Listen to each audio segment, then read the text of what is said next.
sejahtera dari Allah Bapa itu yang melampaui segala akal dan pikiranmu dalam Kristus Yesus Tuhan kita. Amin. Umat yang dikasihi di dalam nama Yesus Kristus, setiap hari kita akan bertemu dengan orang yang kekurangan, mereka yang membutuhkan. Tentu disinilah kita melihat bagaimana ada hal yang viral saat ini, hanya dengan memoto mata dia juga bisa mendapatkan materi. Tetapi bagaimana ketika kita di dunia ini, apakah kita hanya mencari materi saja? Tentu Yesus pernah berkata ketika perempuan meminyaki kaki Tuhan Yesus kepada Yudas bahwa orang miskin tetap akan ada. Tentu kemiskinan itu bisa karena stratifikasi sosial, perekonomian, bisa karena juga penindasan, peperangan, dan yang lainnya. Tetapi bagaimana firman Tuhan ini menyoroti tentang belas kasihan itu di dalam renungan, yaitu Amsal 19 ayat 17. Siapa menaruh belas kasihan kepada orang yang lemah, memiutangi Tuhan yang akan membalas perbuatannya.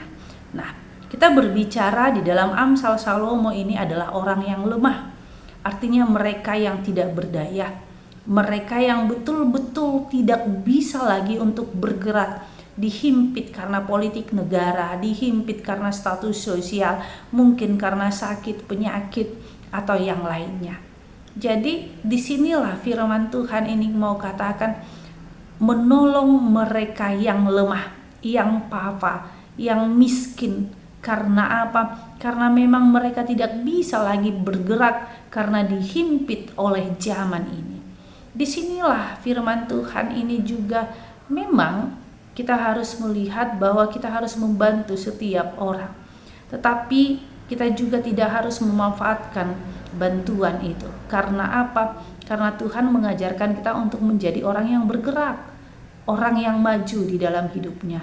Nah, oleh karena itu ketika kita membantu anak yatim piatu, orang yang miskin, janda-janda miskin, disinilah Tuhan mau katakan kita memiutangi Tuhan, Tuhan akan membalasnya.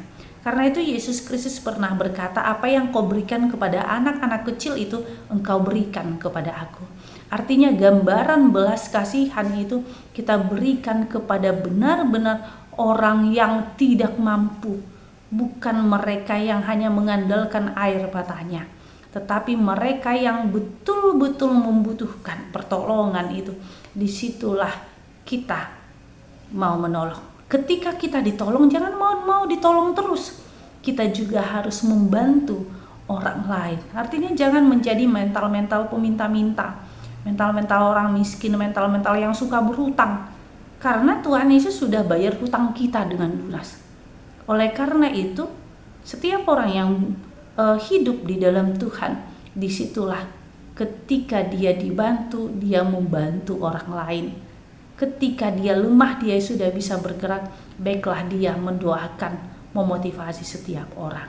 Amin. Kita bersatu dalam doa. Terima kasih Tuhan Yesus buat anugerah-Mu. Jadikan kami bisa membantu orang yang lemah, di dalam kelemahannya, di dalam rasa sakitnya. Karena kami tahu firman Tuhan yang mengatakan supaya kami hidup saling tolong menolong. Inilah doa kami, dalam nama Yesus Kristus kami berdoa padamu. Amin. Anugerah Tuhan kita Yesus Kristus dan kasih Allah dan persekutuan Roh Kudus itulah yang menyertai kita. Amin.